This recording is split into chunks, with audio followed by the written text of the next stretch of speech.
বাংলাদেশে আবার বাকশাল নিয়ে আসলেই পারি আমরা। বাকশালে তো ফিরে যেতে চাই না আমরা। আমরা একটা ডাইভার্সিফাইড একটা কান্ট্রি, যেখানে ভিন্ন মত ভিন্ন পথে চলবে, কিন্তু যেখানে ঐক্যমত হবে সেই বিষয়গুলো আমরা সমাধান করতে পারবো ইমিডিয়েটলি।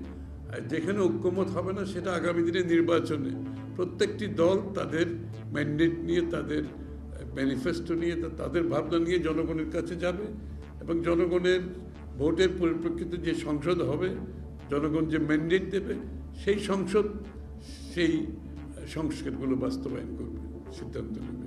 সবাই ধরে নিয়েছে ডিসেম্বরের পরে যাওয়ার কোনো সুযোগ নেই। আসলে অলরেডি অনেকের মধ্যে ডিসেম্বর অনেক দেরিতে, কিন্তু তারপরও ডিসেম্বর কাট অফ টাইম হিসেবে তবেই ধরে নিয়েছে, এবং সবাই ধারণা ডিসেম্বরের মধ্যে নির্বাচন হলে আমরা সঠিক পথে থাকবো। গণতান্ত্রিক অর্ডারটা ফিরিয়ে আনা খুবই গুরুত্বপূর্ণ, সবচেয়ে বেশি গুরুত্বপূর্ণ, যেখানে জনগণের মালিকানা ফিরিয়ে দেওয়ার জন্য আমরা 15-16 বছর যুদ্ধ করেছি। সেটা ফিরিয়ে দেওয়ার একমাত্র পথ হচ্ছে, বাহক হচ্ছে নির্বাচন, এবং তার মাধ্যমে একটা গণতান্ত্রিক অর্ডার ফিরে আসবে, যেটা জনগণের কাছে দায়বদ্ধ থাকবে, জবাবদিহি থাকবে।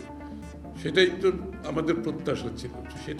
সেই প্রত্যাশা পূরণে যত তাড়াতাড়ি সম্ভব latest December cut off time হিসাবে ধরে নেওয়া হয়েছে।